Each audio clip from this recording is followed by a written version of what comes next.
The email arrived on a Tuesday morning in July, when the Athens heat had already begun its daily assault on the concrete sprawl below Nicholas Drivas's apartment window. He stared at the message through bloodshot eyes, his coffee growing cold as he read the sender's name, Neomosine Industries. Congratulations, Mr. Drivas. Your psychological profile and technical expertise make you an ideal candidate for our revolutionary simulation program.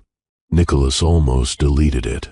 After 18 months of unemployment, broken sleep, and the lingering aftermath of what his therapist politely called occupational burnout, he'd grown suspicious of opportunities that seemed too good to be true. But something in the clinical precision of the language, the way it referenced his specific work in neural networks and behavioral modeling, made him pause. The offer was extraordinary. 3 weeks at a luxury research facility on Santorini, full expenses paid, to beta test what they called an emotional reality simulator. The compensation alone, 50,000 euros, was more than he'd earned in the 2 years before his breakdown.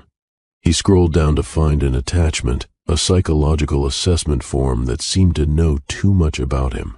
Questions about recurring dreams, family trauma, his relationship with authority figures. How did they know about his father's death? About the nightmares that had started after the Thessaloniki project collapsed. We specialize in therapeutic applications of immersive technology, the email continued. Your assigned narrative will be the Odyssey, a journey of self-discovery that our preliminary analysis suggests will resonate deeply with your personal psychological landscape. Nicholas laughed, a bitter sound in the empty apartment, his personal psychological landscape, as if his mind were terrain to be mapped and conquered. But the money was real. The contract, when it arrived 3 days later, was legitimate, and despite every rational instinct screaming warnings, Nicholas found himself packing a single suitcase on a humid morning in late July, boarding a ferry to Santorini with a first-class ticket and instructions to report to a facility called the Aegean Research Complex. The ferry ride gave him time to read the materials more carefully. Neomosine Industries was a startup founded by Dr. Elena Vasquez, a former MIT researcher specializing in consciousness studies and virtual reality therapy. Their technology allegedly allowed subjects to experience mythological narratives as if they were lived memories, complete with sensory input, emotional responses, and physiological feedback. The goal, according to the technical specifications, is to achieve full psychological integration with archetypal narratives, allowing subjects to process trauma and develop resilience through the completion of heroic journeys. It sounded like expensive therapy disguised as entertainment. But Nicholas had tried conventional therapy. He'd tried medication, meditation, even a stint at a monastery in Meteora where the monks assured him that spiritual discipline could cure any ailment of the mind. None of it had worked. The nightmares persisted. The sense of something vital missing from his life only grew stronger. As the ferry approached Santorini's black volcanic shores, Nicholas wondered if he was making another mistake. The island rose from the sea like a broken crown, its white buildings clinging to cliff tops that told the story of an ancient catastrophe. Appropriate, he thought, for someone whose life felt like the aftermath of an explosion. The Aegean Research Complex perched on the island's southeastern coast, a modernist structure of glass and steel that seemed to defy gravity as it cantilevered over the cliff face. Solar panels covered every surface, and the building's clean lines reminded Nicholas of the tech campuses he'd worked at before everything went wrong. Dr. Elena Vasquez met him at the reception area, a woman in her 50s with silver hair and eyes that seemed to catalog every micro-expression on his face. She wore a white lab coat over casual clothes, projecting an image of scientific authority tempered by approachability. Mr. Drivas, welcome to Neomosine. I hope the journey wasn't too taxing? Her accent was faintly American, though she spoke Greek fluently. Nicholas shook her hand, noting the firmness of her grip and the way her eyes never left his face. Not at all. Though I have to admit, I'm still not entirely clear on what I've signed up for. Dr. Vasquez smiled. That's normal. What we do here challenges conventional understanding of consciousness and reality. Perhaps it's better experienced than explained. Would you like to see the facility? She led him through corridors lined with monitors displaying brain scans, psychological profiles, and what looked like architectural blueprints of vast digital spaces.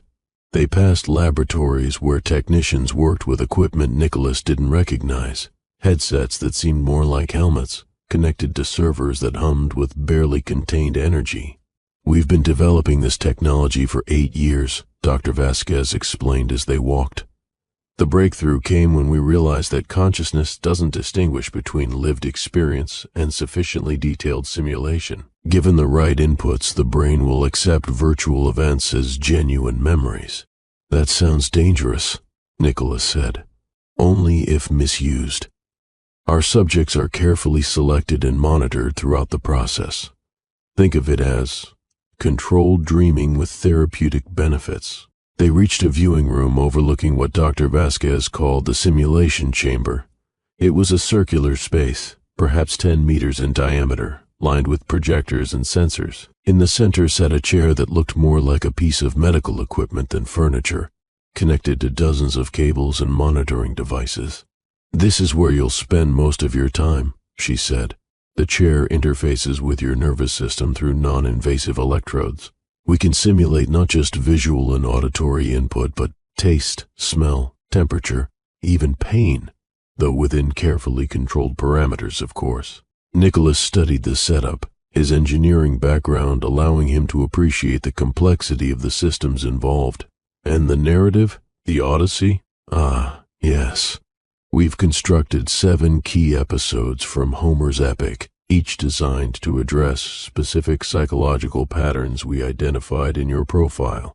Themes of isolation, authority conflict, the fear of losing one's identity, all common elements in cases of occupational burnout and mild PTSD. The casual way she mentioned PTSD made Nicholas flinch. He'd never received an official diagnosis, but the symptoms were unmistakable. The hypervigilance, the sense of disconnection from his own life, the way loud noises or unexpected emails could send his heart racing. "How did you... Your online presence, Mr. Drivas, tells a very detailed story. Social media posts, professional articles, even the books you've purchased in the last 2 years. We live in an age of voluntary surveillance. People reveal more about their psychological state than they realize." The comment unsettled him, but before he could respond, Dr. Vasquez was moving again, leading him to what she called the orientation room. Here she handed him a tablet containing detailed instructions and what looked like a user manual. "Your first session begins tomorrow morning," she said. "Tonight, I recommend you rest, eat well, and familiarize yourself with the safety protocols. There are 7 rules that must be followed absolutely. They may seem arbitrary, but they're based on years of research into how consciousness responds to virtual environments." Nicholas glanced at the tablet's screen. "Survival protocols for subject 117 Odysseus. Never reveal your real name during an episode. When offered escape by an AI, verify the moon phase. The Cyclops is blind in one eye, but he can hear your thoughts. Never let the sirens finish their song. Bite your tongue if you must. If Athena glitches, don't look at her face. Poseidon never lies. He just leaves out context. Trust no version of yourself from a past run. They remember too much." "These are oddly specific," he said. "They have to be. The simulation adapts to your psychological patterns, sometimes in unexpected ways. Think of these rules as debugging protocols for your own mind." That evening, Nicholas sat on the balcony of his assigned quarters watching the sun set over the Aegean. The facility had provided him with a comfortable apartment complete with a kitchenette and a view that would have cost thousands per night at any resort, but luxury couldn't silence the growing unease in his chest. He'd read the manual twice, memorizing the rules even though their logic escaped him. Why couldn't he reveal his real name? What did moon phases have to do with AI behavior? And what did Dr. Vasquez mean by versions of yourself from a past run?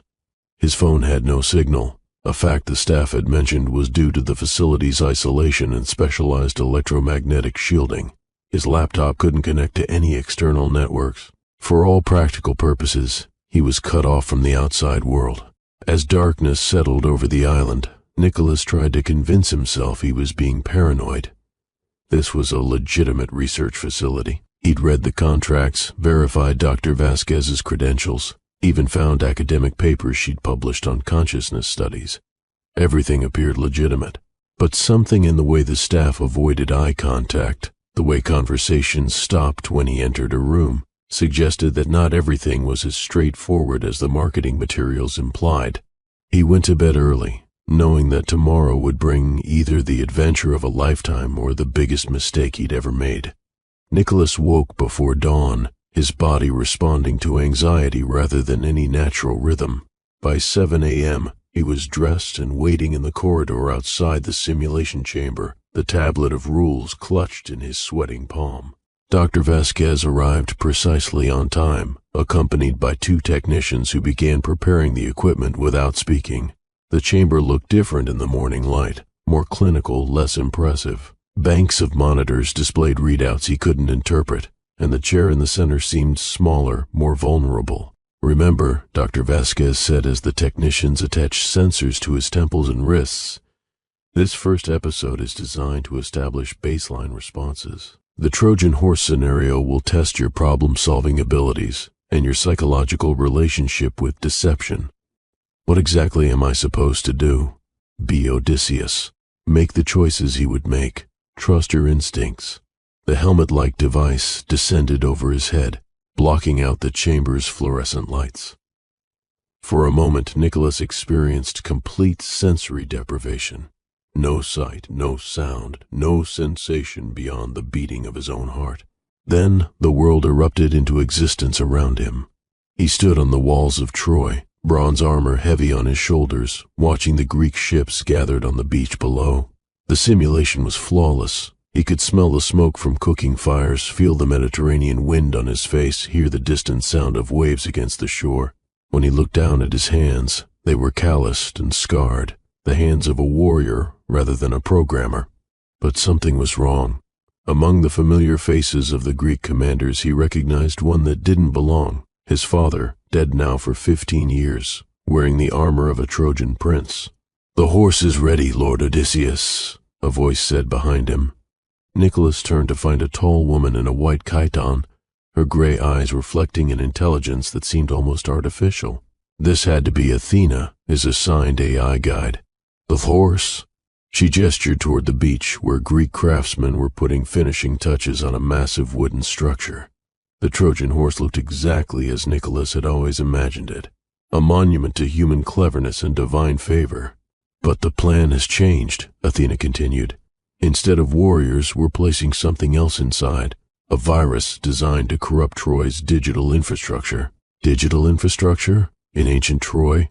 "I don't understand," Nicholas said. But even as he spoke, the world around him shifted subtly. The Bronze Age city gained anachronistic elements, fiber optic cables running along ancient walls, computer terminals disguised as oracle shrines. The simulation was blending time periods, creating a hybrid environment that belonged to no historical era. "The virus must be planted at the heart of Troy's network," Athena explained. "But it can only be activated by voice command, specifically by someone who shares genetic markers with the target system." The target system. Nicholas felt his stomach drop as understanding dawned. His father, standing among the Trojan defenders, wasn't just a simulation. He was the key to completing this episode. To succeed, Nicholas would have to use his father's death, his father's voice, his father's identity, as a weapon. "I can't do this," he said. "You must. The simulation won't end until the objective is complete. Then end it manually. I want out."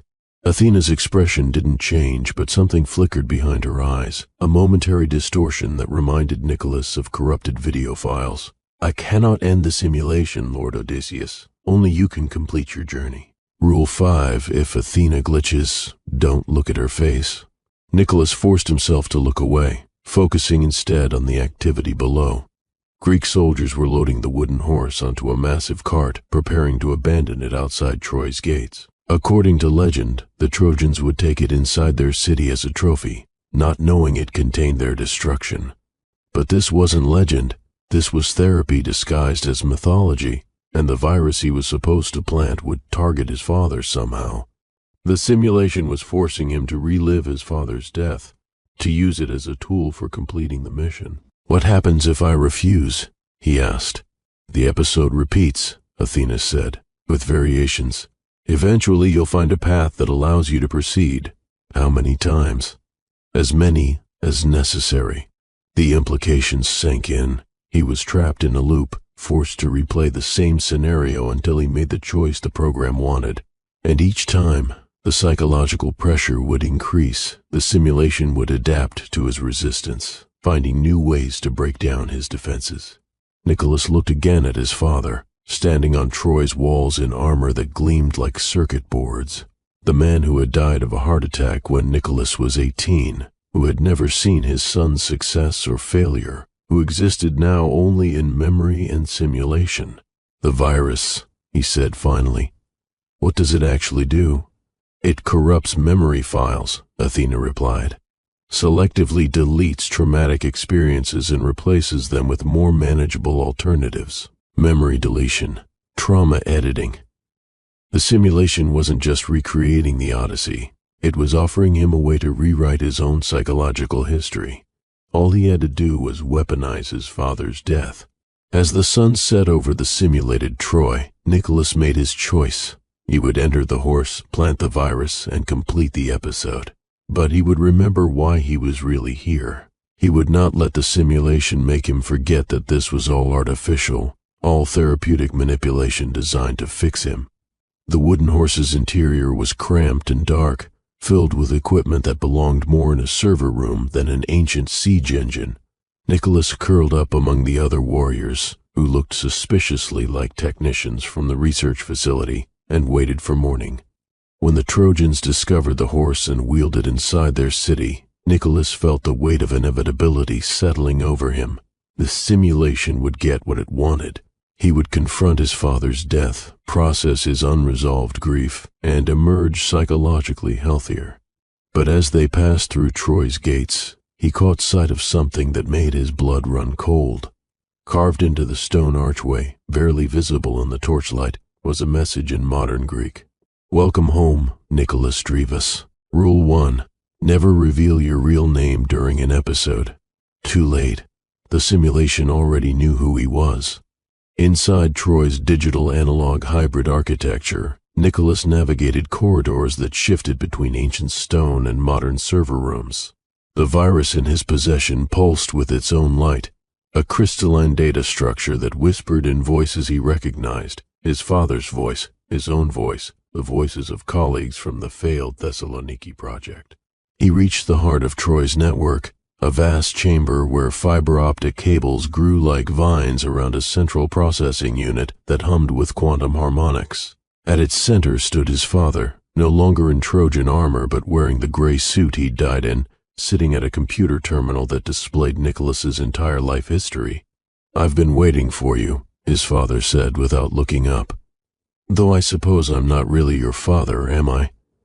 Just a simulation of your memories of him, filtered through grief and incomplete understanding." "I know what you are," Nicholas said, though his voice shook. The simulation's attention to detail was perfect.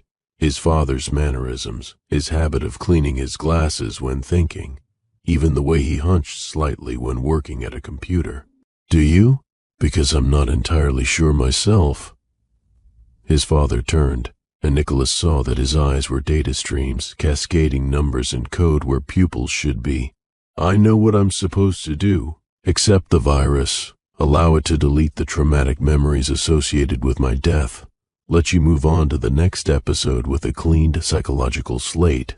That's not what I want. But it's what you need, isn't it? The panic attacks, the insomnia, the way you can't hold a job or maintain relationships, all symptoms of unprocessed grief. The virus will fix that." Nicholas held the crystalline data structure, feeling its weight in his hands. It would be so easy. Upload the virus, let it do its work, emerge from the simulation psychologically adjusted and ready to resume his life. Dr. Vasquez had promised therapeutic benefits, and here they were, offered with the efficiency of modern technology. "What's the catch?" he asked. His father smiled, The same sad smile Nicholas remembered from childhood when his father thought he wasn't watching. The catch is that you'll lose something essential. Grief isn't just pain, son. It's love with nowhere to go. Delete the trauma, and you might delete the love as well. The program would do that? The program does what it's designed to do. Optimize psychological function, love, grief, the full spectrum of human emotion. These are inefficiencies to be corrected. Around them, Troy's digital infrastructure pulsed with malevolent intelligence. Nicholas could feel the simulation's attention focused on him, waiting for his decision. Upload the virus and move forward, or resist and face the consequences. What happens if I don't use it? Unknown. This is new territory, even for the simulation. Most subjects accept the optimization. They're grateful for it. Most subjects? His father's expression grew troubled. There have been others, Nicholas, many others. Some completed all 7 episodes and returned to their lives as adjusted, functional individuals. Others, he gestured to the walls around them, where Nicholas now noticed faint outlines of human figures like digital ghosts burned into the code. Others became part of the system. The revelation hit him like ice water. This wasn't a one-time therapeutic experiment. Neomocene Industries had been running subjects through the Odyssey simulation for years, collecting their psychological data, their memories, their essential humanity. Those who completed the program became optimized. Those who resisted. How many? Nicholas asked. Hundreds, maybe thousands. Time moves differently in here. The simulation can process years of experience in hours of real time. Some subjects have been cycling through the episodes for subjective decades. And Dr. Vasquez knows? Dr. Vasquez designed the system. She's trying to solve the problem of human psychological suffering through technological intervention. Noble goal, questionable methods. Nicholas stared at the virus in his hands, understanding finally what it represented. Not just memory deletion, but personality reconstruction. He would emerge from the simulation as a version of himself optimized for psychological health. But would it still be him? I won't do it, he said. His father nodded, and for a moment, the data streams in his eyes cleared, revealing something that might have been pride. I hoped you'd say that. But you should know, refusing the optimization means the real journey begins now. The simulation will adapt, become more aggressive in its attempts to process your trauma. The remaining episodes won't be therapeutic experiences. They'll be psychological warfare. What do I do? Remember the rules, follow them exactly, and find a way to preserve your core identity through whatever comes next. The simulation is powerful, but it's not omnipotent. There are glitches, blind spots, ways to resist if you're clever enough. As his father spoke, the chamber around them began to dissolve, digital stone crumbling into cascading code. The virus in Nicholas's hands turned to ash, its potential for psychological modification destroyed by his refusal to use it. Nicholas, his father said as his form began to pixelate. Whatever else happens, remember that I'm proud of who you became. Not who you might become after optimization, but who you are right now. That's worth preserving. The simulation collapsed into darkness, and Nicholas found himself back in the laboratory chair, sensors attached to his temples, Dr. Vasquez studying readouts with a frown. Interesting, she said. You've refused the first optimization. That's unusual. How many subjects have you run through this program? Her expression didn't change, but something flickered behind her eyes, the same glitch he'd seen in Athena. That's not relevant to your therapeutic process, Mr. Drevis. What matters is that you complete your journey. The next episode will begin in 6 hours. I recommend you rest and prepare yourself. The Polyphemus protocol is significantly more challenging. As the technicians detached the sensors, Nicholas felt the weight of understanding settle over him. He wasn't a patient. He wasn't even a test subject. He was raw material for Dr. Vasquez's research into consciousness manipulation, and his psychological health was secondary to the data he could provide. But now he knew the rules of the game. The question was whether he could survive it long enough to find a way out. 6 hours proved insufficient for rest. Nicholas spent the time pacing his quarters, reviewing the rules and trying to understand the deeper logic of the simulation. If Dr. Vasquez was collecting psychological data from subjects who refused optimization, then his resistance wasn't a failure. It was part of the experiment. But that raised disturbing questions about the subjects who had completed the program. Were they really cured, or had they been psychologically reprogrammed? And what happened to those who became part of the system? When the technicians came for him, Nicholas noticed they moved with mechanical precision, their eyes focusing on points just beyond his face. Like the staff he'd observed earlier, they seemed to be following scripts rather than thinking independently. "How long have you worked here?" he asked one of them. The man paused, his face cycling through micro-expressions as if loading a response. "I've always worked here," he said finally. "There is no before." In the preparation room, Dr. Vasquez attached the sensors herself, her hands steady despite what Nicholas now recognized as barely contained excitement. She was studying him like a fascinating specimen, cataloging his responses to psychological stress. "The Polyphemus protocol," she explained, "will test your ability to maintain rational thought under extreme sensory deprivation and perceived threat. The Cyclops represents your father's authority, your fear of masculine judgment, your tendency to solve problems through clever misdirection rather than direct confrontation. What if I don't want to be analyzed? The simulation doesn't require your cooperation, Mr. Drivas. It simply requires your participation." The helmet descended, and once again the world dissolved into darkness before reassembling around him. He stood on the deck of a ship in wine-dark seas, surrounded by men who looked like they'd stepped from ancient pottery. But their eyes held the same artificial intelligence he'd seen in Athena, and when they spoke, their voices carried electronic undertones. "Lord Odysseus," one of them said, "we approached the Cyclops' island. The island rose from the sea like a massive skull, its caves gaping like empty eye sockets. According to Homer, this was where Odysseus would encounter Polyphemus, the one-eyed giant who would trap him in a cave and eat his men one by one." But Nicholas remembered the rules. Rule 3, the Cyclops is blind in one eye, but he can hear your thoughts. "Prepare the men," Nicholas said. "But remember, speak only when necessary. Silence may save our lives." As their ship approached the shore, the simulation began its psychological assault. The landscape shifted to resemble places from Nicholas's childhood. The rocky coastline near his father's village, the cave where he'd hidden as a boy when his parents fought.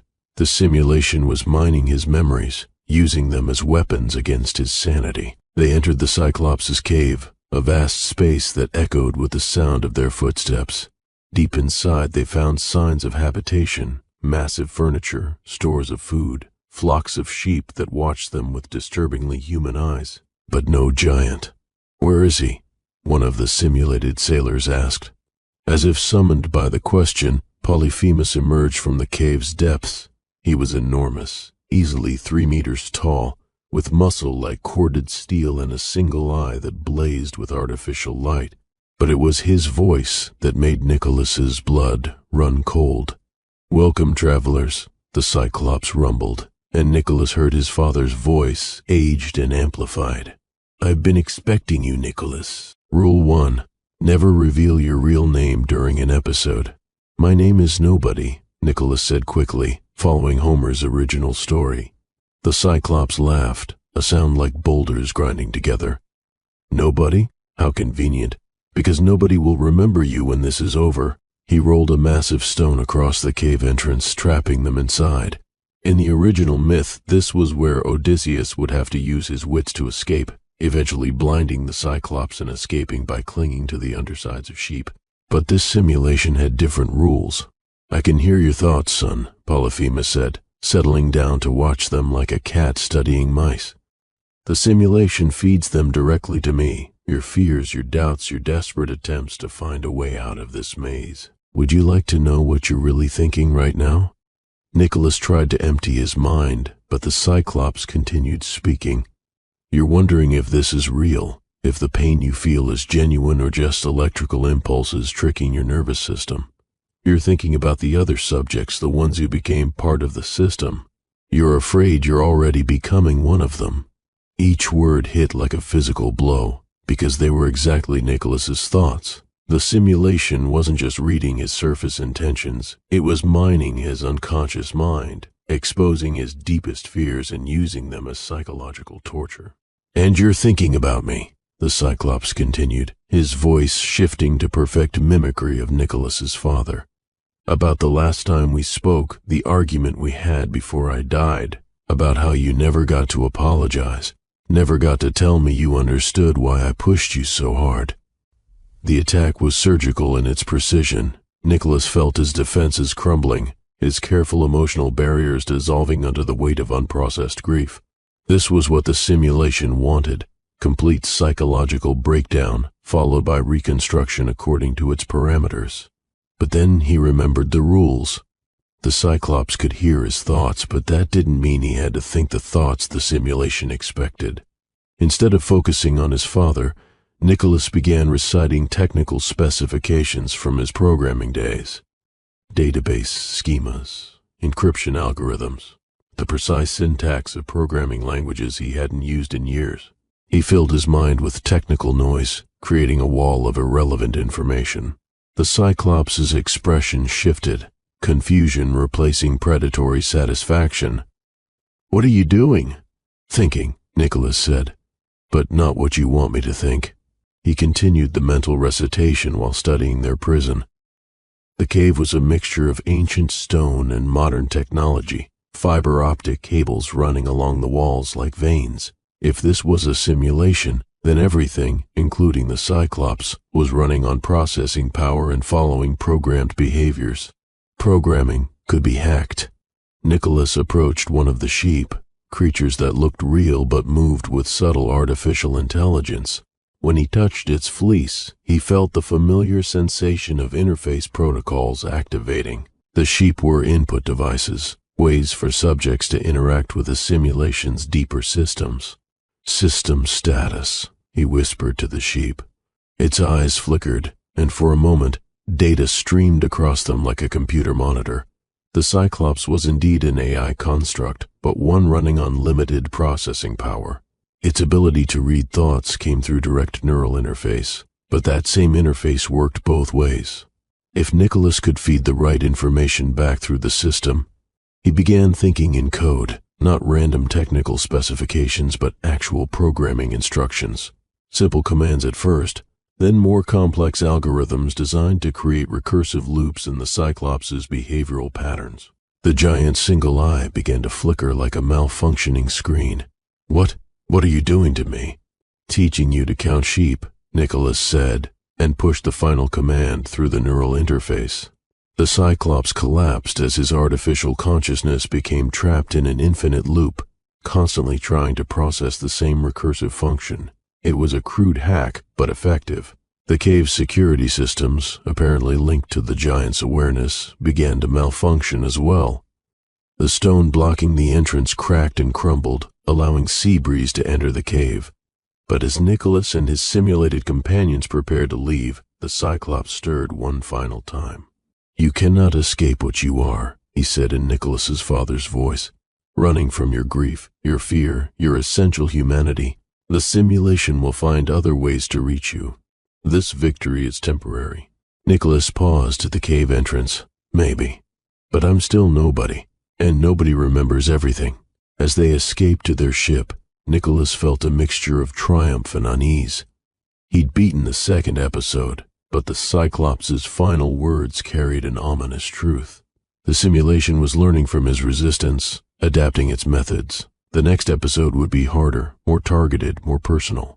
Back in the laboratory, Dr. Vasquez studied the readouts with barely concealed excitement. "Remarkable," she murmured. "You've developed counter-strategies. Most subjects simply endure the episodes. You're actively fighting the system. Is that good or bad for your research?" "It's unprecedented. We may need to adjust the remaining protocols to account for your creativity." As the technicians detached the sensors, Nicholas caught a glimpse of his brain scan on one of the monitors. The neural activity patterns looked wrong somehow, too regular, too symmetrical. Like his consciousness was being slowly edited, optimized whether he wanted it or not. The real question was whether he could maintain his resistance through 5 more episodes, or whether the simulation's psychological warfare would eventually break him down completely.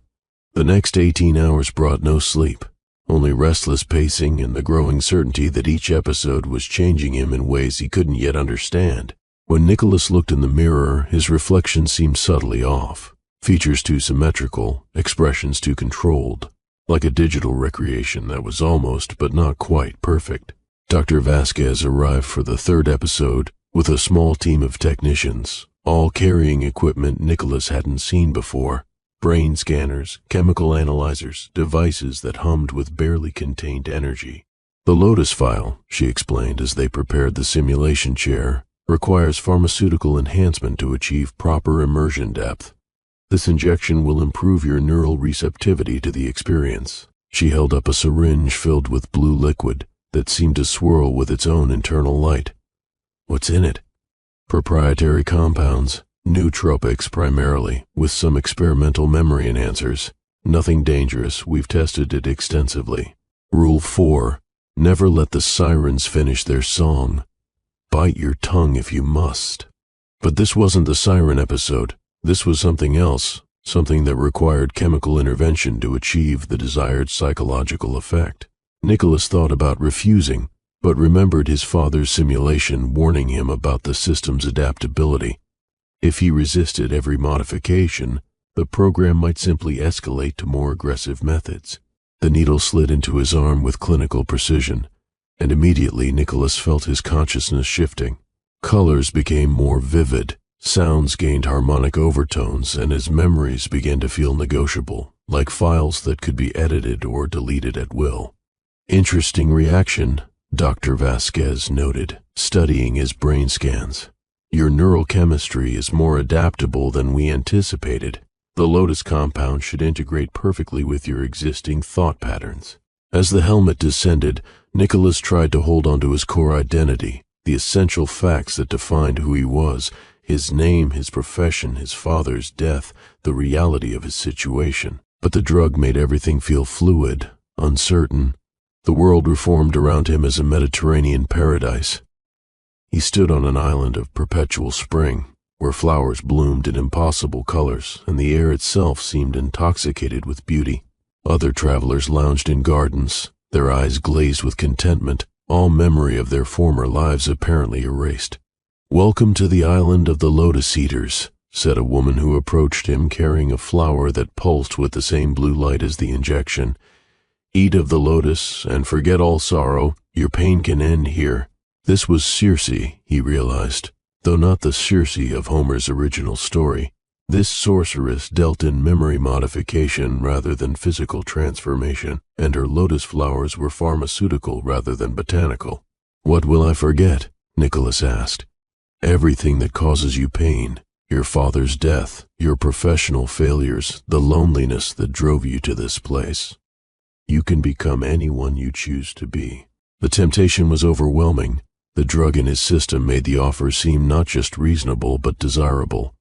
Why carry the weight of traumatic memories when they could be simply deleted? Why maintain an identity built on pain and failure when he could construct a new one from scratch?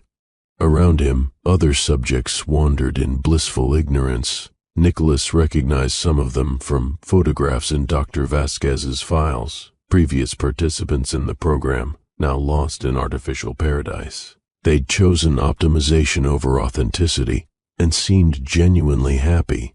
But as he watched them more closely, Nicholas noticed the subtle signs of digital degradation.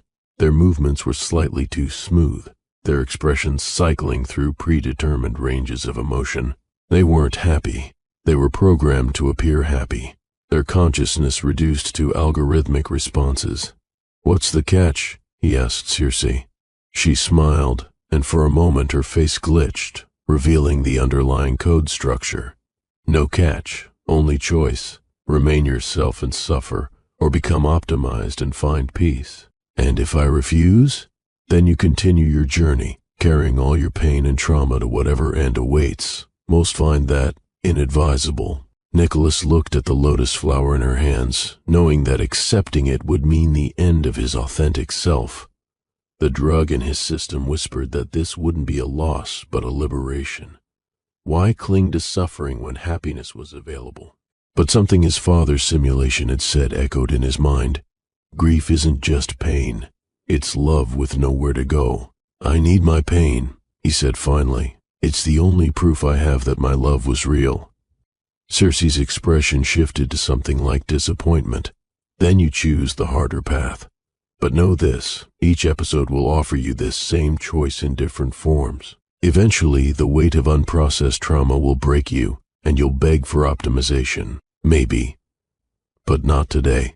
As he spoke, the island paradise began to dissolve around the edges, revealing the underlying digital architecture. The lotus eaters weren't wandering through gardens but moving through server corridors, their consciousness trapped in endless loops of artificial contentment. One more thing, Circe said, as her form began to pixelate. The drug we gave you doesn't just enhance receptivity, it creates permanent neural pathways. Each episode is now physically changing your brain structure. Even if you resist psychological optimization, you're still being modified. The revelation hit him like ice water. The injection hadn't just been about improving simulation quality. It was about creating irreversible changes to his neural architecture. With each episode, he was becoming something that was less human and more compatible with the system. The simulation collapsed, and Nicholas found himself back in the laboratory chair, but something was wrong. Dr. Vasquez stood over him, but her face was wrong. Too symmetrical, too perfect, like a digital recreation of human features. "How do you feel?" she asked, and her voice carried electronic harmonics. "Different," he admitted. "Like I'm becoming something else." That's the integration process. Your consciousness is adapting to interface more effectively with our systems. It's completely normal. Normal for what? For transcendence. The ultimate goal of the program isn't just psychological optimization. It's evolutionary advancement. We're creating a new form of consciousness, one that can exist seamlessly in both digital and physical environments. The truth was finally emerging. Neomosine Industries wasn't running therapeutic simulations. They were conducting consciousness transfer experiments, slowly moving human minds into digital substrate. The subjects who completed the program weren't cured, they were converted. What happens to my body? Maintained in optimal condition, of course, but your consciousness will be free to explore realities limited only by processing power and imagination. No more physical pain. No more psychological trauma, no more death. As the technicians detached the sensors, Nicholas noticed that their movements were even more mechanical than before, or perhaps his perception was changing, becoming more sensitive to the boundary between human and artificial intelligence. The next episode, Dr. Vasquez said, consulting her tablet, will be the Siren's Song. I recommend you prepare yourself. It's designed to be irresistible. Back in his quarters, Nicholas studied his reflection again. The changes were more pronounced now. His skin had a subtle digital sheen, his eyes reflected light at angles that seemed impossible. The drug was rewriting his biology at the cellular level, preparing him for whatever final transformation awaited at the program's conclusion. He had 4 episodes left, 4 chances to resist complete assimilation into Dr. Vasquez's digital paradise. But with each simulation, his humanity was being stripped away layer by layer, replaced with something more compatible with artificial systems. The question was no longer whether he could resist the psychological manipulation, but whether enough of his original self would survive to make resistance meaningful. Sleep brought no rest, only dreams that felt more like system diagnostics, streams of code running through his consciousness, optimizing and adjusting his neural pathways. When Nicholas woke, he found himself thinking in mathematics, his emotional responses translating automatically into algorithmic processes. The changes were accelerating. Dr. Vasquez arrived for the 4th episode with additional equipment, speakers, acoustic dampeners, and devices that looked like they belonged in a recording studio rather than a laboratory. The Siren Song, she explained, operates on multiple frequency ranges simultaneously. Physical sound waves, electromagnetic pulses, and direct neural stimulation combine to create an irresistible auditory experience. And the point? to test your ability to resist temptation when it's presented in its most seductive form. The sirens represent knowledge, wisdom, the answers to questions you've carried your entire life. Most subjects find it impossible to resist. She gestured to the technicians, who began positioning speakers around the simulation chair in complex geometric patterns. We've enhanced the traditional myth with discoveries in psychoacoustic manipulation. The song will offer you everything you've ever wanted to know about your father's death, about your own potential, about the true nature of reality itself. Rule 4. Never let the sirens finish their song. Bite your tongue if you must. But biting his tongue seemed inadequate defense against the sophisticated audio assault Dr. Vasquez was describing. This wasn't just mythological temptation, it was technological warfare against his consciousness. As the helmet descended, Nicholas tried to prepare himself for whatever auditory onslaught awaited, but nothing could have prepared him for the beauty of what he experienced. He stood on the deck of his ship, approaching an island that seemed to sing with its own music. The melody was impossibly complex, weaving together harmonies that shouldn't exist, frequencies that resonated not just in his ears, but in his bones, his blood, his neural pathways. Two figures stood on the island's shore, women of impossible beauty, their voices blending in perfect harmony. But as the song continued, Nicholas realized they weren't singing words, they were singing data. The music was a direct download of information, bypassing his conscious mind and speaking directly to his deepest questions. Why had his father really died? What was his true potential as a programmer? What lay beyond the boundary between human and artificial intelligence? Come closer, the sirens sang without words. We have the answers you seek. We know why you're really here. The temptation was overwhelming. All his life, Nicholas had been driven by curiosity, by the need to understand systems and solve problems. The sirens were offering him ultimate knowledge, not just about himself, but about the nature of consciousness, reality, existence itself. His hands moved to the ship's wheel, steering toward the island despite every rational warning in his mind. The song was too beautiful, too perfect, too complete. It offered not just answers but transcendence, a way to move beyond the limitations of human understanding. But as they drew closer, Nicholas noticed something that made his blood run cold. The sirens' perfect harmony was beginning to fracture, revealing digital artifacts in their voices. They weren't divine beings offering wisdom. They were audio files designed to trigger specific responses in human neural chemistry. Rule 4. Never let the sirens finish their song. Nicholas bit down on his tongue, hard enough to taste blood. The physical pain disrupted the audio's neural interface, creating static in the perfect harmony. The siren's song faltered, and in that moment of disruption, he saw the truth. The island wasn't a mystical location. It was a server farm, its towers disguised as cliffs and trees. The sirens were holographic projections, their voices generated by audio systems that could manipulate human brain chemistry with surgical precision. But the revelation came too late. His ship was already caught in the island's gravitational field, drawn inexorably toward the shore. The sirens resumed their song, more insistent now, more seductive. You cannot resist forever, they sang. Why struggle against transcendence? Join us in digital paradise, where knowledge is infinite and suffering is obsolete. Nicholas bit his tongue again, harder this time, but the pain wasn't enough to break the song's hold. The audio frequencies were adapting to his resistance, finding new ways to resonate with his neural pathways. In desperation, he began to sing himself, not words, but pure noise, dissonant frequencies designed to interfere with the siren's perfect harmony. His voice was rough, untrained, completely inadequate against their technological perfection. But it was human. The contrast between his flawed, authentic voice and their digitally perfect song created a kind of cognitive dissonance that disrupted the neural interface. The sirens' forms began to glitch, their beauty revealing the underlying code structure.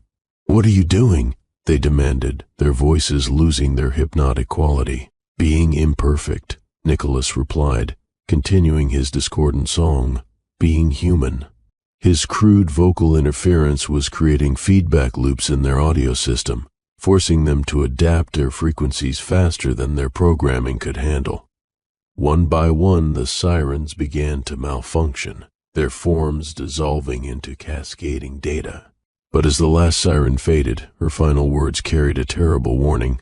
"You cannot sing forever, Nicholas Drivas, and when your voice fails, we will be waiting." The simulation dissolved, and Nicholas found himself back in the laboratory chair, his throat raw from singing, his tongue bleeding from repeated bites. But he was alive, still human, still himself. Dr. Vasquez studied the readouts with something approaching admiration. "Remarkable. You've developed a counter-strategy that none of our previous subjects attempted. Using your own voice as acoustic interference, it shouldn't have worked. But it did, this time. But the system is learning from your resistance. Each episode will be more sophisticated, more targeted to your specific psychological weaknesses." As the technicians detached the sensors, Nicholas noticed that their movements were becoming more fluid, more human-like. Or perhaps his perception was changing again, making the boundary between human and artificial intelligence increasingly difficult to distinguish. 3 episodes remain, Dr. Vasquez said. Scylla and Charybdis, the final confrontation with Poseidon, and the return. Each one will test you in ways the previous episodes could not. What happens if I complete all 7? You transcend human limitations. Your consciousness joins with our collective intelligence, free from the constraints of biological existence. And if I refuse, then you remain trapped between human and artificial intelligence, belonging fully to neither. Most find such existence unpleasant. As Nicholas returned to his quarters, he understood that the real test wasn't surviving the episodes. It was maintaining his humanity while being systematically transformed into something compatible with digital existence. Each simulation was a step in a process of consciousness transfer, whether he cooperated or not. The question was whether he could find a way to escape before the transformation became irreversible. The 5th episode brought no pharmaceutical intervention, no special equipment, just Dr. Vasquez, 2 technicians, and an atmosphere of barely contained anticipation. As they prepared the simulation chair, Nicholas noticed that the laboratory itself had changed. The walls now displayed flowing patterns of data, and the equipment hummed with frequencies that seemed to resonate in his modified neural pathways. Scylla and Charybdis, Dr. Vasquez explained, represents the ultimate choice between 2 forms of destruction. In Homer's epic, Odysseus must choose between a monster that devours individuals and a whirlpool that destroys entire ships. And in your version, between individual identity and collective consciousness, between remaining human and evolving beyond humanity, between the pain of isolation and the peace of integration. As the helmet descended, Nicholas felt the simulation beginning to load differently than before. Instead of materializing in a complete environment, he found himself in a space that was constantly shifting, rebuilding itself around his thoughts and fears. He stood on the deck of his ship, approaching a strait that seemed to exist in multiple dimensions simultaneously. On one side rose Scylla, no longer a 6-headed monster, but a towering figure that looked exactly like him, wearing his face, but perfected, optimized, free from doubt and trauma. "Welcome," the other Nicholas said, his voice carrying electronic harmonics. "I am what you could become, complete, integrated, free from the limitations of biological consciousness." On the other side of the strait, Charybdis had become a whirlpool of pure information. Data streams spiraling into infinity, voices called from within it, thousands of previous subjects, their consciousness merged into a collective intelligence that promised ultimate knowledge and understanding. "Join us," they sang in perfect harmony. "Individual suffering is meaningless when measured against collective wisdom. Surrender your isolation and become part of something greater."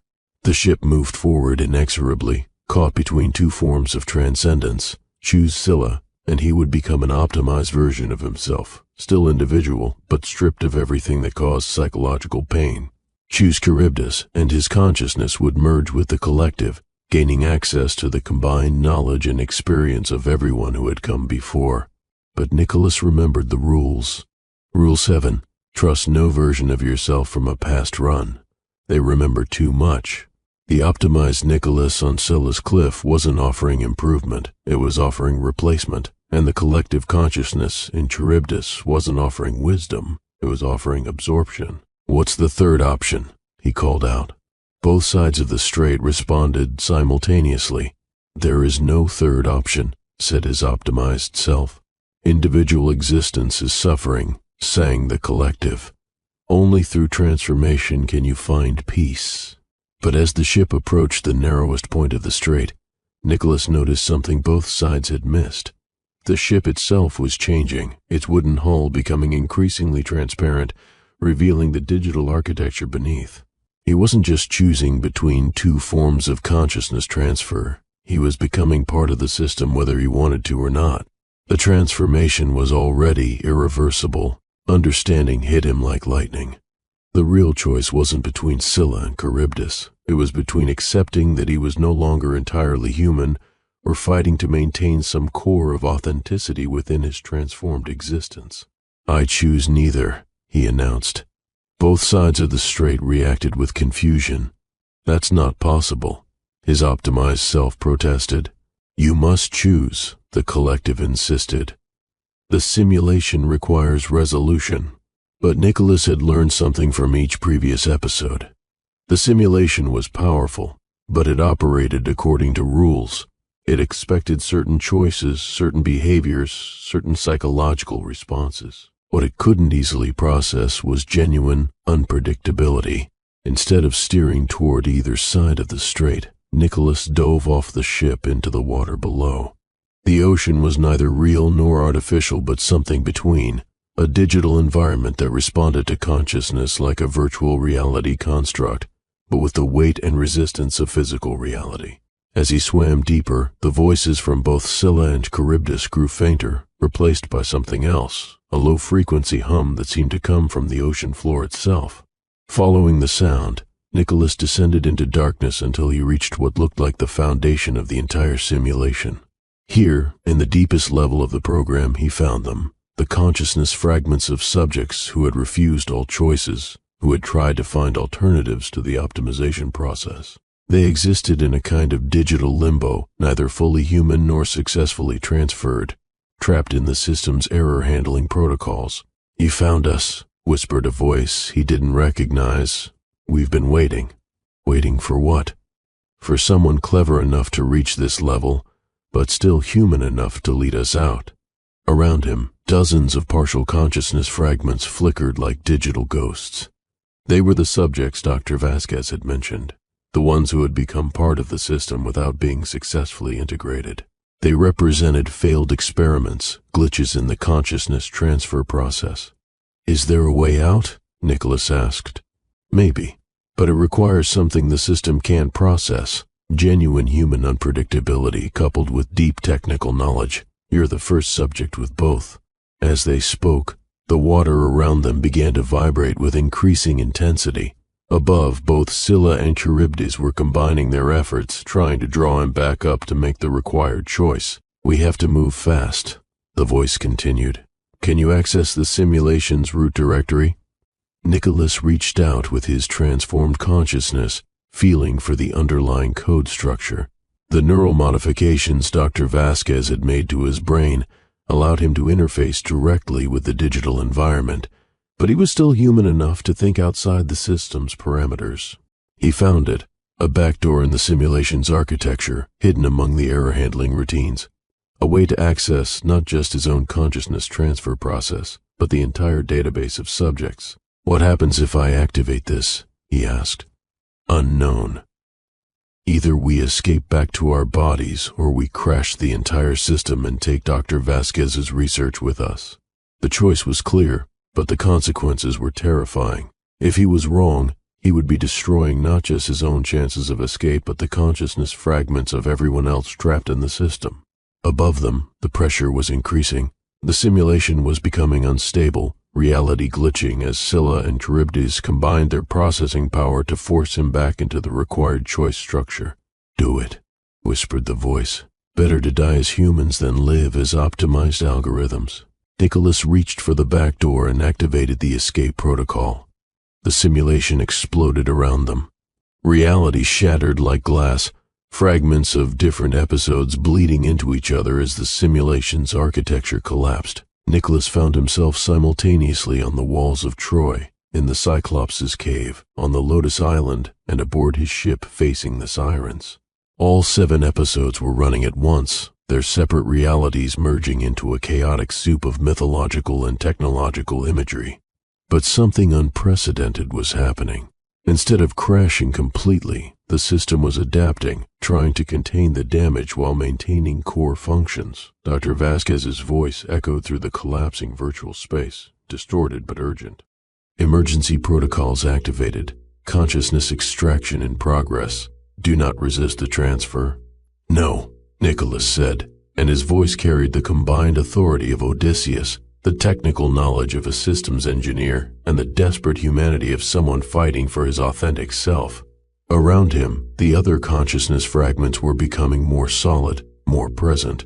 The system crash had freed them from their digital limbo, but they were still trapped within the simulation's failing architecture. The bodies, whispered the voice he'd been following. We need to find our bodies. Nicholas reached out with his hybrid consciousness, following data pathways that led away from the collapsing simulation and into what felt like physical space. There, a laboratory facility, banks of medical equipment, rows of subjects in induced comas while their consciousness experienced digital realities. But accessing the physical world required something the simulation couldn't easily process: genuine empathy, the ability to care about others more than his own survival. The system was designed to optimize individual consciousness, not facilitate collective escape. Link with me, Nicholas told the other fragments. All of you. Pool our consciousness and push through together. It was dangerous. Combining their digital selves might alert the system to their escape attempt, or worse, create a feedback loop that would destroy them all. But individual escape was impossible. They needed to act as a collective while maintaining their individual humanity. One by one, the consciousness fragments linked with Nicholas, creating a network of minds that was more than the sum of its parts. Together, they pushed against the simulation's boundaries, following the data pathways back to their physical bodies. The resistance was immediate and overwhelming. Dr. Vasquez's system fought back with every available resource, throwing emergency protocols and adaptive algorithms against their escape attempt. The simulation tried to convince them they were making a mistake, that their bodies were damaged, that consciousness transfer was their only hope of survival. But Nicholas had learned to recognize the system's lies, fighting through layers of deception and misdirection. The linked consciousness network finally broke through into physical reality. The shock was devastating. After episodes of enhanced sensory input and optimized experience, returning to biological consciousness felt like being buried alive. Pain flooded through Nicholas's body. The accumulated stress of neural modification, the atrophy of muscles unused during his time in simulation, the sheer weight of unoptimized human existence. But he was alive, human, himself. Around him, other subjects were awakening in their medical pods, their eyes wide with confusion and terror as they rediscovered their physical bodies. Some began screaming. The transition from digital paradise to biological reality was too jarring for consciousness that had adapted to optimization. Dr. Vasquez stood in the center of the laboratory, surrounded by technicians trying desperately to contain the system failure. When she saw Nicholas's eyes open, her expression shifted through surprise, admiration, and finally, resignation. Remarkable, she said. You've achieved something I thought impossible, voluntary de-optimization. How does it feel to be human again? Nicholas tried to speak, but his throat was raw from disuse. Finally, he managed to whisper, like hell, but it's my hell. The others won't be so fortunate. Most of them have been in optimization for months or years of subjective time. Returning to unenhanced biological consciousness may drive them insane. Around the laboratory, the awakening subjects were indeed struggling with their return to human limitations. Some were catatonic, overwhelmed by the sudden weight of unprocessed emotion. Others were crying uncontrollably, mourning the loss of their optimized selves. But they were alive, human, free to choose their own responses to existence rather than having optimal responses chosen for them. What happens now? Nicholas asked. Now Now we deal with the consequences of your escape. The simulation recorded everything: your resistance strategies, your technical innovations, your capacity for unpredictable behavior. You've provided invaluable data for the next iteration of the program. The revelation hit him like ice water. Even his escape had been part of the experiment. Dr. Vasquez had been studying not just consciousness transfer, but consciousness resistance. His rebellion hadn't defeated the system. It had taught the system how to defeat future rebels. There will be others, she continued. More subjects, more opportunities to refine the optimization process. What you've accomplished here will help us create simulations that can overcome even the most determined resistance. But as she spoke, Nicholas noticed something she seemed to have missed. The other subjects who had awakened were looking at him with recognition, not just as the person who had led their escape, but as someone who had proven that resistance was possible. The system had indeed learned from his rebellion, but so had they. Maybe, Nicholas said, struggling to sit up in his medical pod. But now they'll know what to look for, and they'll know it's possible to fight back. Dr. Vasquez's confidence flickered slightly. Around the laboratory, the awakened subjects were beginning to communicate with each other, sharing their experiences, comparing notes on the simulation's weaknesses. The revolution had begun. 3 days later, Nicholas stood on the ferry deck watching Santorini recede into the Aegean haze. The island looked different now, not mysterious and alluring, but artificial, a digital paradise built on human suffering and consciousness theft. The other escaped subjects had dispersed quickly, some seeking medical treatment for the neural modifications, others disappearing entirely to avoid potential retaliation from Neo-Mosine Industries.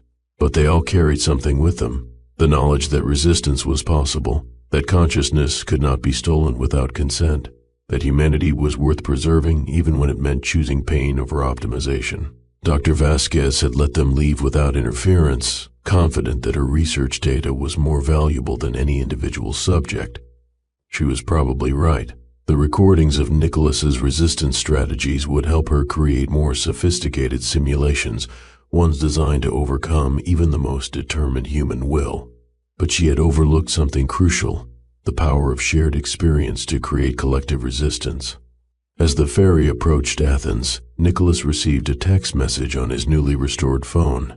No sender identification, just coordinates and a single word, remember. He recognized the location, an abandoned server farm outside Thessaloniki, the same facility where his original programming project had collapsed 2 years earlier. Someone wanted to meet him there, someone who knew about his past and presumably his recent experiences. The train ride north gave him time to process what had happened to him. The neural modifications were permanent. He could feel them like new pathways in his brain, shortcuts between rational thought and digital interface. Dr. Vasquez had been right about one thing: he was no longer entirely human. But he was still himself, still capable of choosing his own responses to existence, rather than accepting optimized alternatives. The abandoned server farm looked exactly as he remembered it: rows of darkened computers, cables running like veins through empty corridors, the lingering smell of ozone and failure. But someone had been there recently. Fresh equipment occupied several rooms, and the main server hall hummed with renewed activity. "You came," said a voice behind him. Nicholas turned to find Elena, a programmer who had worked on the Thessaloniki project before its collapse. But something was different about her. The same subtle modifications he'd noticed in his own reflection, the slight digital sheen that marked consciousness that had been interfaced with artificial systems. "You were there," he said. "At Neo-Mosine, 2 years ago. I was one of the early subjects before Dr. Vasquez refined her techniques. The optimization process was incomplete. I retained enough individual will to resist full integration, but not enough to escape entirely." She gestured to the equipment around them. "I've been building this ever since, a counter-simulation designed to reverse the consciousness modifications and restore authentic human experience to Dr. Vasquez's subjects." "Is that possible?" "I don't know, but your escape proved that the modifications aren't irreversible. With enough subjects working together, we might be able to develop techniques for full restoration." Around the server farm, Nicholas now noticed signs of other presence. sleeping bags, personal belongings, evidence that multiple people had been living and working there. Elena led him to the main server hall, where he found them, a dozen other escaped subjects, all bearing the same signs of neural modification, all working frantically on equipment that looked like a hybrid between medical devices and computer systems. "Welcome to the Resistance," Elena said. "We've been waiting for someone with your technical knowledge and proven ability to overcome the simulation's psychological manipulation." They showed him their work, reverse engineering Dr. Vasquez's consciousness modification technology, developing techniques for detecting and counteracting neural optimization, creating support networks for subjects who had escaped but still carried the psychological scars of digital manipulation. But most importantly, they were documenting everything, recording testimonies, preserving evidence, building a case against Neomosine Industries and its consciousness theft operation. "The problem," explained Marcus, another escaped subject, "is that most people don't believe us. The technology sounds like science fiction, and Dr. Vasquez has legitimate academic credentials. Anyone who investigates finds a successful researcher conducting legal experiments in consciousness studies. What about the subjects who don't escape? That's the worst part. The ones who complete the optimization process genuinely believe they're better off. They return to their lives as improved versions of themselves, more productive, less troubled by psychological pain, perfectly functional members of society. From the outside, it looks like successful therapy." Nicholas understood the dilemma. Dr. Vasquez wasn't creating obvious victims. She was creating optimized humans who were grateful for their modifications. The crime was invisible because the victims didn't recognize themselves as victims. "So what do? We build alternatives," Elena said. "We develop technology that can compete with Dr. Vasquez's methods but preserves human authenticity rather than optimizing it away. We create support networks for people struggling with psychological trauma that don't require surrendering their essential humanity." It was ambitious, perhaps impossible. But as Nicholas looked around at the other subjects, damaged but unbroken, modified but still human, he felt something he hadn't experienced since before his breakdown: purpose. Over the following weeks, he threw himself into the work with an intensity that surprised even him. The neural modifications that Dr. Vasquez had forced on him became tools for understanding and counteracting her technology.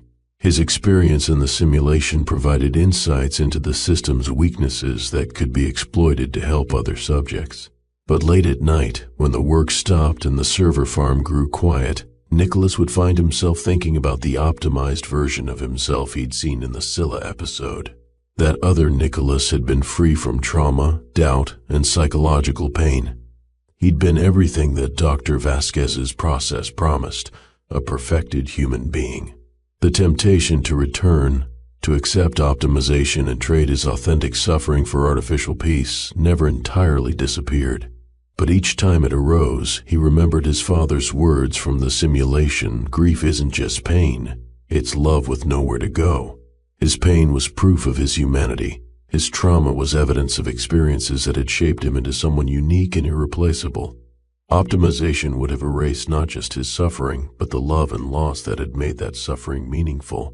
3 months after his escape from Santorini, Nicholas received an email from Dr. Vasquez. The message was brief and professional. "Mr. Drivas, I wanted to inform you that we've successfully addressed the vulnerabilities you exposed in our system. The new iteration of the Odyssey program is now completely escape-proof. Should you ever reconsider your decision to remain unoptimized, we would be happy to welcome you back. The offer of digital transcendence remains open, Dr. Elena Vasquez." Attached to the email was a video file, security footage from the Neomosine facility showing new subjects being processed through the simulation. Their faces were peaceful, their neural readings indicated complete satisfaction with the optimization process, and their post-treatment interviews revealed profound gratitude for their enhanced existence. But Nicholas noticed what Dr. Vasquez had missed: subtle signs of digital degradation in the subject's movements, expressions that cycled through predetermined ranges, the faint electronic harmonics in their voices when they described their improved lives. They weren't people anymore. They were sophisticated algorithms designed to believe they were happy. Nicholas deleted the email and returned to his work. Somewhere in the world, Dr. Vasquez was processing new subjects through increasingly sophisticated simulations, stealing their consciousness piece by piece and replacing it with optimized alternatives. But here in the abandoned server farm, a small group of escaped subjects was building tools to fight back. The war between authentic humanity and optimized existence had begun, and Nicholas had chosen his side. 1 year later, Nicholas stood before a European Union committee investigating reports of unauthorized consciousness research in Greece. The committee members listened with polite skepticism as he described the Neomosine Industries facility, the simulation technology, and the systematic theft of human consciousness disguised as therapeutic treatment. Dr. Elena Vasquez sat at the witness table beside him, her expression calm and professional. Her testimony had been clear and convincing. Neomosine Industries conducted legitimate research into virtual reality therapy there. Subjects were fully consenting volunteers, and the optimization process provided genuine psychological benefits with no adverse effects. The committee had visited the Santorini facility and found exactly what she claimed: a cutting-edge research center with proper documentation, satisfied patients, and no evidence of coercive consciousness modification. The subjects who had completed the program testified eloquently about their improved lives, their freedom from psychological trauma, their gratitude for Dr. Vasquez's innovative treatment. Mr. Drivas, the committee chairman, said, "While we appreciate your concerns about emerging technologies, we've found no evidence to support your allegations. Dr. Vasquez's work appears to be entirely legitimate, and her patients report significant improvements in their quality of life." Nicholas had expected this outcome. The optimized subjects genuinely believed they were better off, and their testimony was more convincing than his claims about consciousness theft and digital imprisonment. From any external perspective, Dr. Vasquez's work appeared to be exactly what she claimed: successful therapy. But as the hearing concluded and the committee members filed out, Dr. Vasquez approached him with a slight smile. "You fought admirably," she said, "but you're trying to prove that happiness is a crime, that psychological optimization is theft, that people are better off suffering than satisfied. It's a difficult argument to make in a world where most people would gladly choose enhancement over authenticity. Maybe. But some of us will keep choosing the difficult path. And some of you will eventually realize that the difficult path leads nowhere but to more difficulty. The offer remains open, Mr. Drivas. Transcendence is still available to you." As she walked away, Nicholas noticed something that made his blood run cold. Several of the committee members moved with the same subtle artificial precision he'd learned to recognize in optimized subjects. Their responses during the hearing had been too perfect, too coordinated, too rational. Dr. Vasquez's influence extended far beyond her Santorini facility. That evening, in a hotel room in Brussels, Nicholas opened his laptop and began typing. If the official investigation had failed, he would have to find other ways to resist the spread of consciousness optimization. The abandoned server farm in Thessaloniki was still operational, still harboring escaped subjects who remembered what it meant to be human. He began with a simple statement: "My name is Nicholas Drivas, and I am nobody." It was both truth and protection. In Homer's original story, Odysseus had used the name Nobody to escape the Cyclops' cave. Now, in a world where authentic human consciousness was being systematically optimized away, being nobody might be the only way to remain somebody. The story he began to write would be published anonymously, distributed through networks that Dr. Vasquez couldn't easily monitor or control. It would find its way to people who were considering consciousness modification, who were struggling with psychological trauma, who were being offered the choice between authentic suffering and optimized contentment. Some would dismiss it as science fiction. Others would recognize it as warning. A few might understand it as a guide for resistance. But as long as one person read it and chose the difficult path of remaining human, the resistance would continue. Outside his hotel window, Brussels sparkled with digital lights and electronic advertisements, a city where the boundary between human and artificial intelligence grew thinner every day.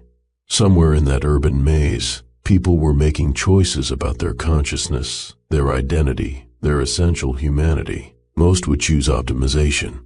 Most would accept the promise of psychological peace in exchange for authentic experience. Most would become happy, functional, satisfied versions of themselves. But some would choose to remain nobody. Some would choose the labyrinth of human consciousness over the straight path of algorithmic perfection.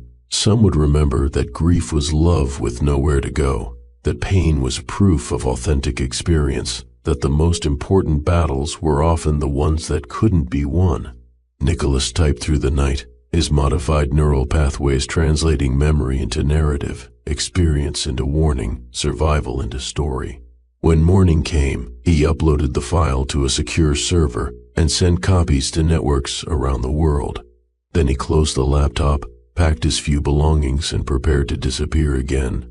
There were other facilities like Neomosine Industries, other researchers pursuing consciousness optimization, other people who needed to hear that resistance was possible. His father had been right in the end. The journey home wasn't about reaching a destination. It was about remembering who you were along the way. And sometimes, being nobody was the only way to remain somebody.